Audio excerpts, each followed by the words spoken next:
Hello and welcome to the 6th round of the World Touring Masters Season 2 and the 9th race of the season here at Salzburgring. As we see the very big grid here today, 30 plus cars at this splendid alpine track hidden deep in the valleys.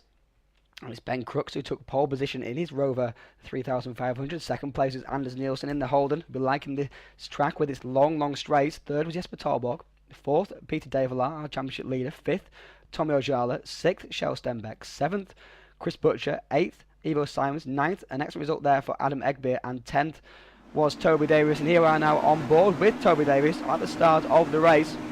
And they're away. And it looks like that's a great start there from Davis. Shoots away past Ivo Simons.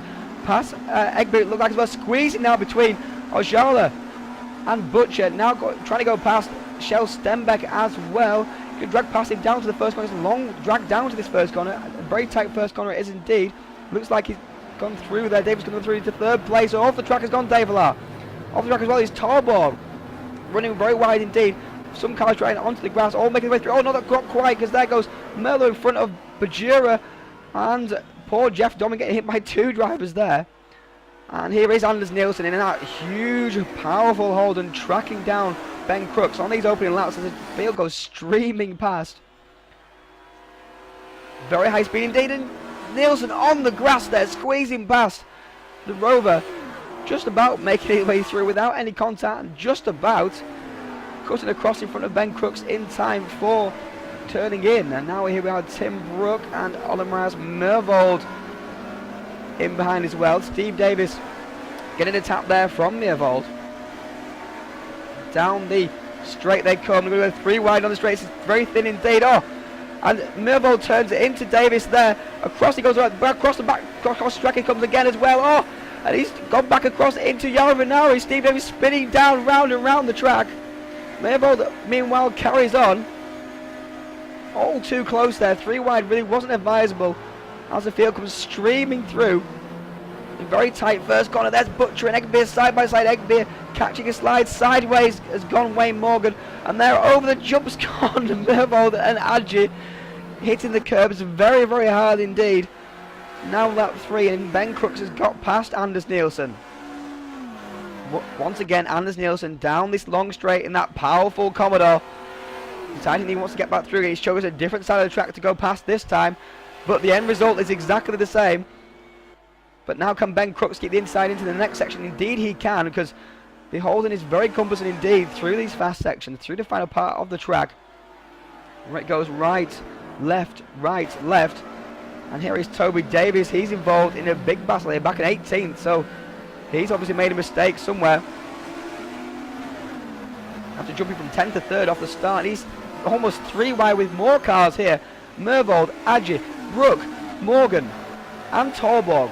Talborg, the 80cc champion, involved in the WTM for the first time this season, and he's finding himself in a huge scuffle here, making his way back through the pack after a poor start, and he's gone past Tim Brook on the straight, but Tim Brook's got the inside. Now Adji side by side in contact with Morgan, contact with Davis, around into the final complex they go. All 5 cars here, very close together indeed. Davis contact with Adji. Brook goes through. Adji's going to lose position, looks like, to Talborg as well. No, not quite, because Adji got the inside from the next corner. Davis trying desperately to go through on Morgan, his THR teammate. Brook now looking for a way past as well. Davis very sideways indeed. Brook much neater, but unable to find a way through. Davis on the dirt. Now Adji tracking Brook as well. This is a superb stuff from this huge pack of cars here. Down into the first corner come there, 3 abreast. Talborg's around the outside of Brook.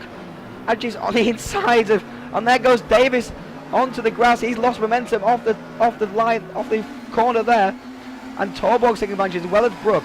Can Adji get past Davis as well? Indeed he does. So Davis goes straight back to the back of that pack once again. Lap 4. Kelvin van der Linde and Andy Oakley in the ANZ Sierra. There's Veet in behind. And Lennon and Bordeaux. And up the inside going to go. Kelvin van der Linde squeezing inside Oakley. And he's made his way through. Will he have enough? Yes, he does. He has enough for the final section of corners. Now here he is where he has to make hay. Because the next straight, of course, the Sierra will be much stronger than him. But Oakley looks like he's got more to worry about with Eric Veet in behind. And here we are now on board Eric Veet in the wood-laden Rover Vitesse, he can't be helping the weight.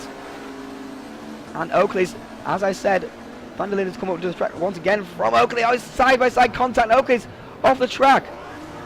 And Van der Linde pops over the tyres there on the exit, and Lennon goes through. So Van der Linde kept the position from Oakley. He's going to lose the position to Viet. And Lennon also to Bordeaux as well. Bordeaux on the inside, but the Mercedes driver, no.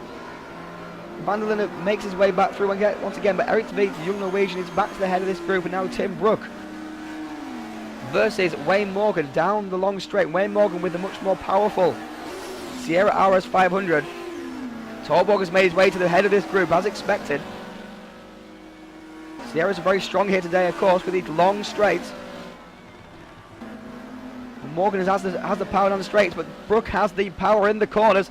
That M3 really just grip extremely well indeed, and Brook's taking the position away from Wayne Morgan once again.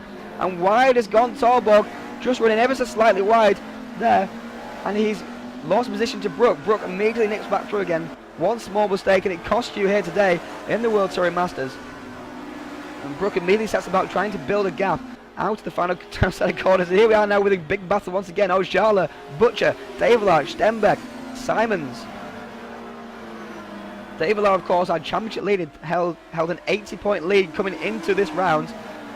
But with 4 races to go and well over 500 points available, it's still all to play for. And Butcher's going up the inside now of Tommy Ojala. And Ojala has to let him go through because Butcher has the overlap well in advance. And they all shuffle in behind once again as well. Now Simons is fighting with Stenbeck, lap 8. Down the long straight they come. And it's a low drag of the Rover versus the high drag, but slightly higher power of the Sierra. And Simons has the position, obviously getting a slipstream there from Shell down the long back straight, which is not actually a straight. As you can see here, actually it winds and wends its way through the valley quite a lot, and it's actually quite narrow in places. Not quite as great a place for making moves as you would think, but it's 3 wide once again down this straight. Look how tight it is when you're 3 wide. Van der Linde, Bordeaux and Torborg. Torborg on the grass, as you can see, the track just narrows in those winding sections, and Van der Linde's gone straight back up the inside of Bordeaux again, and Torborg's made his way through just about ahead of these two, squabbling. Oh, and Van der Linde's hit the back of Torborg. Torborg's controlled it, superb car control there. He's going to lose the position there to Bordeaux. Van der Linde's going to go up the inside now of Torborg. Torborg around the outside, held the position there from Kelvin Van der Linde. Kelvin might have just let him back through once again, of course. It's his mistake that sent Torborg very wide indeed. Now Torborg will able to get the power down in that Sierra and try and pull away from the South African. Now lap 13 at the front, it's still Crooks and still Anders Nielsen glued together. Crooks our double winner here in the World Touring Masters at Pukekohe Park. Of course, Nielsen with that superb drive at Pukekohe Park also well, 26th to second in the second race there. Crooks at this time has got the better of Anders Nielsen, but look how much better that Rover is through the corners. Really puts the Holden to shame. Holden bumbles its way through. Now lap 14. Davies going to be passed here by Olin Marias Meervold. There is Oakley as well. He comes to the threat also. And of course, no way that the Holden can out-corner a Sierra. And sideways through there, Meervold trying to squeeze power on, even in 4th gear. In 3rd gear perhaps. Oh, it's sideways. And he's hit Davies. He's sideways once again, sliding off the track. He's on the edge of the track, spins it back round once again. He's lost 1 position.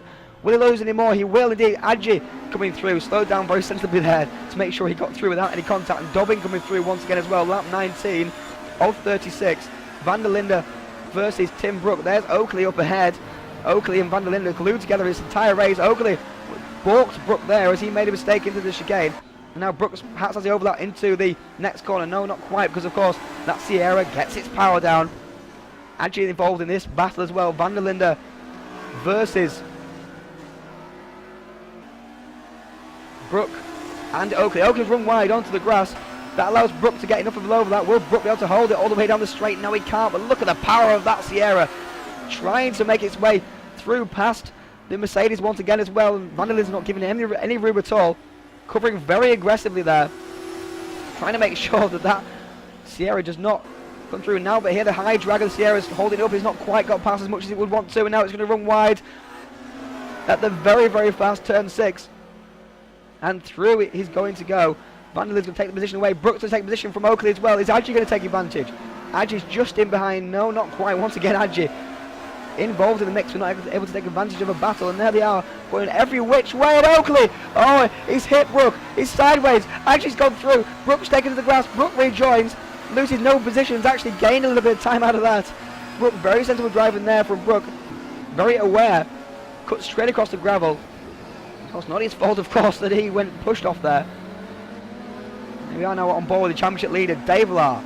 Up front is Ojala and Butcher. And Ojala got very out of shape there. Put a wheel on the grass under power. And he shot from one side of the track to the other. And it's going to be passed by Butcher and by Davila. Down the long straight they come. Off the track just up ahead there is Richard Welsh. Lap 22 of 36. Van der Linde still fighting away with Jay Adji and Tim Brook. In behind is Andy Oakley, just keeping a watching brief. So getting very fraught out here today indeed. Very, very close racing after 22 laps. This long circuit. And Van der Linde's got the better of Tim Brook once again. Adji again sniffing for opportunities. Brook going up the inside now into the next corner. It's a favourite move that, just to sneak back through, and Brooks managed to make it stick. Squeezes the South African out of the way. Oh, Van der Linde's hit the back of Brook just ever so slightly. Through they come.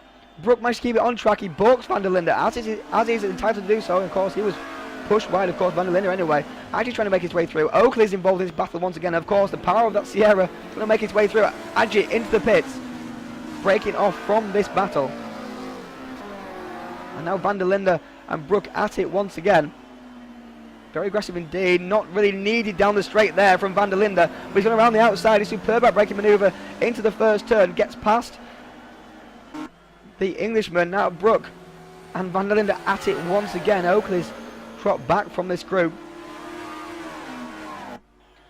There he is in the background with Davison behind him. Van der Linde's out the inside of Brook once again down these straights. These two are glued together throughout the entire race. Again, Tim Brook involved in lots and lots of battles. And through goes Van der Linde on the M3 driver. But again, can the M3 get up the inside into the next corner? Indeed it can. It's deja vu all over again. It's like Groundhog Day out here in the WTM at the Salzburgring tonight. And now they're side by side once again, and they both run wide this time. Van der Linde's run over the grass, cuts back onto the track. Brooks over the grass. Van der Linde's squeezing the power on, trying not to get that car sideways, because the Mercedes is very oversteery. Now Brook versus Van der Linde still. In the slipstream he goes. Brook's going to try and take the inside into the first turn. Looks like he's got the move done. Of course, Van der Linde's trying to fight back, but Brooks having none of it that time. Superbly makes his way through. Is in the background. Davis whacks the big curves on the inside. And finally that battle looks like it's resolved itself after some heart-stopping action. Now lap 24, Ivo Simons versus Shell Stenbeck. There is Adam Egbeer. Ivo having pitted, he has better tyres in this group. There's Meervold in behind. He's been lapped by this group, of course. Now it's Simons looking up the inside of Stenbeck. Stenbeck looking around the outside of Egbeer. Egbeer runs wide. Stenbeck's caught on the outside. And through goes Simons on Stenbeck. Now he's going to go through on Egbeer also as well. Side by side down the long straight they come. There is Paul Baudot in a very strong position at the back of this group. And there is Meervold trying his best to stay out of the way, but it's obviously quite difficult to stay out of the way in the Holden. It's so tempted to use that power. And through turn 6 they go. And though it looks like the winner is going to be Ben Crooks, a superb performance here today, fighting off the challenge of that massively powerful Holden of Anders Nielsen, takes the win. That's his third win in a row in the season, and he halves the lead of Peter Davila at the top of the championship table. Anders Nielsen second, Chris Butcher an excellent third. That's his best result in the World Touring Masters, his World Touring Masters career. Fourth, Tommy Ojala. Fifth, Jesper Torborg, in his first win of the season. Excellent result there from him, considering he dropped back through the pack after a tardy start. David Lard taken 6th, 7th with Adam Egbeer, 8th Shell Stenbeck, 9th was Ivo Simons. He obviously lost out to Adam Egbeer and Shell Stenbeck somewhere in that battle, and 10th position was an excellent result there from Paul Baudot in that not very powerful Mercedes. Join us again in 2 weeks' time, where we'll be at Brands Hatch.